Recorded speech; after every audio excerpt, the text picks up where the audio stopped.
they'll be shut down.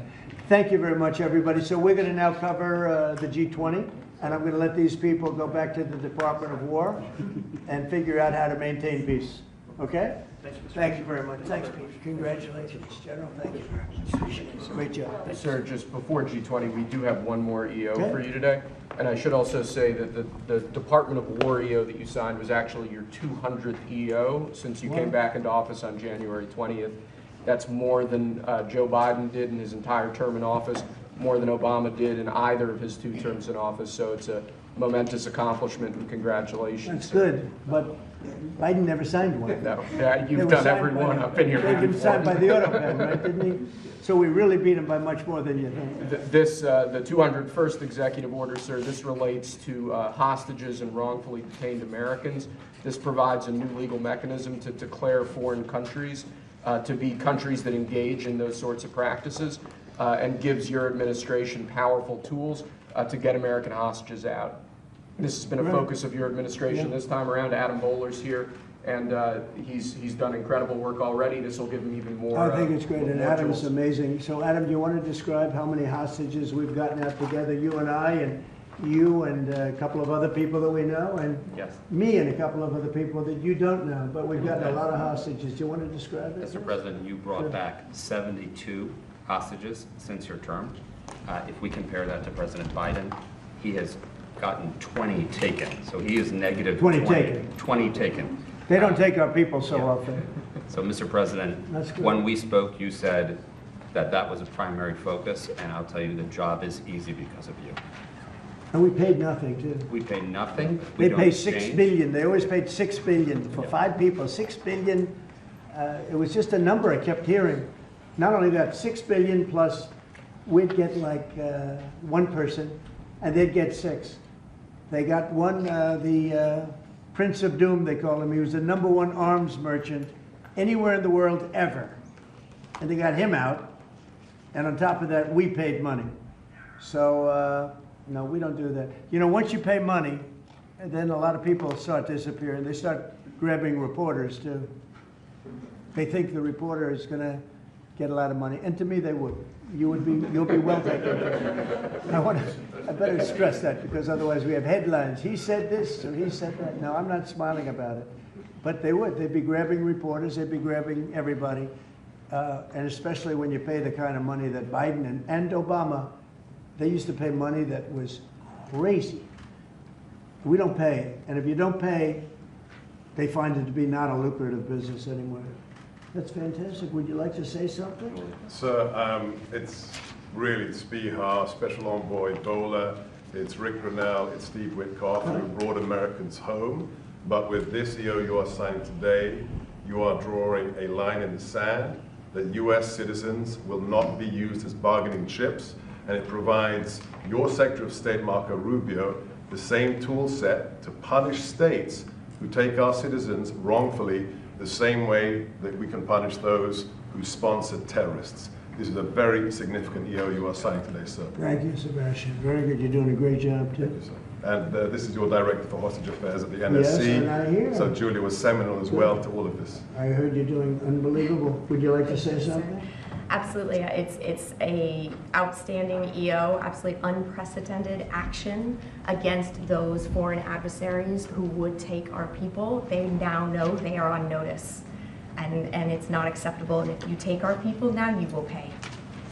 You know, Adam gave up a job where he was making tremendous amounts of money, big stuff, top of the line Wall Street, and he wanted to do this. He wanted to do hostages. I offered him other jobs too, very big jobs. He said, I was shocked actually, he didn't want them. He wanted to do hostage negotiation, and pretty amazing. Thank you very much. Appreciate it. Appreciate it. Thank you all. Do you have any questions for them on this very important subject? I think it shows a lot of your leadership as far as fighting for Americans and fighting for humans, and to think that, you know, Joe Biden went the negative territory. Oh, he went way negative. Way negative, and you're actually making progress on this. I think this does send a message to the world that we don't negotiate, we're going to stay strong in that type of what they call business. One little anecdote that may be of interest. we were told by numerous families who had missing loved ones during the Biden administration that this building, Biden's National Security Council, told those families not to talk about their missing loved ones, to be quiet, not to create any pressure on Biden and on Jake Sullivan, the key propagator of the Russia hoax. This administration has met with those families on a weekly basis. Great. People like Adam, yourself, sir, your envoys are doing everything to get every single American home. Not to tell them not to talk about their loved ones, but bring them home. Well, you know, I can tell you one story that was amazing. A few weeks ago, very little written about it, but there should have been. But it was a very nice gesture. The head of Belarus, who's a very respected man, strong person, strong leader. He released 16 hostages. And John Cole, a lawyer who works for me, a great lawyer actually, one of the greatest lawyers. But John Cole was over there, and he heard that they had hostages. And you know about this. 16 people he released. And I just want to thank the head of Belarus. But while John was over there, they had, I believe, another 1,400 hostages. Now, not from us, from places all over the world. And just pretty tough place, in all fairness. But they had 1,400. And I believe they're going to be releasing a lot of those 1,400. They're not, I think very few, if any. We got pretty much ours back.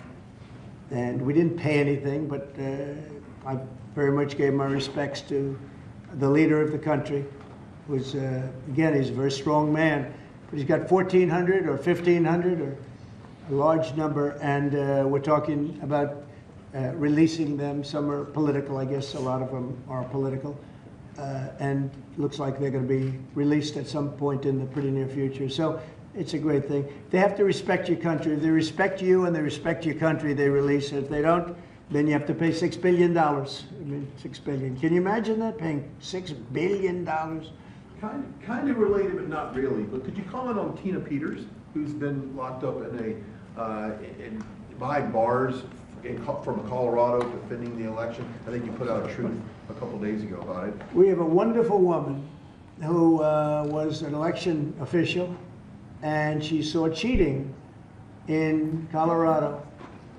and she viewed it as horrible, and she said, what's going on here? And she went to the machine, and she tried to open to find out whether or not it was cheating, and they went to her, and they said, did you touch this machine? Yes. And they arrested her. They arrested her instead of the people that did the cheating. It's a state charge, so it's hard to do anything with, but we're gonna do something. What they did in Colorado, look, Colorado just went to all mail-in voting. That means they cheat. That's why they lost, that's one of the reasons, but that's a big reason why they just lost the whole Space Command situation that is going to Alabama.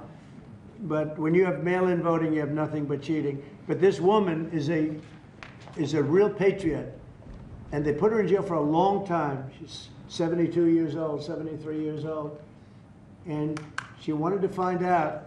She didn't do anything. She touched the machine. She looked at the machine. She's trying to find out what was going on. And they went and arrested her for doing that. And it was supposed to be the other way around. I'm glad you brought that up. They should let her go. Let her out. Thank you. Yeah, please. This isn't really a subject that gets talked a lot about, Mr. President, but what about your team's strategy has made them so effective at getting a record amount of these hostages, many of whom have been forgotten about home? I think they respect us. I think they respect us. They know we're not going to pay. Adam is a great negotiator. Steve Witkoff is a great negotiator. Seb is a great negotiator. They're all smart people. They're a little bit natural negotiators. Some people aren't good negotiators. Nothing you can do about it. And they're afraid of you, sir. Yeah, well, maybe. I don't know. I hope so, or whatever. We have the best. I'd like to say respect, but whatever it takes. Yeah. I actually say whatever it takes. But we've gotten a lot of people out, and we'll continue. We don't have too many in. How many are you working on right now? There's not a lot left. We got most of our people out. We got them mostly back. Mr. President, do you have an update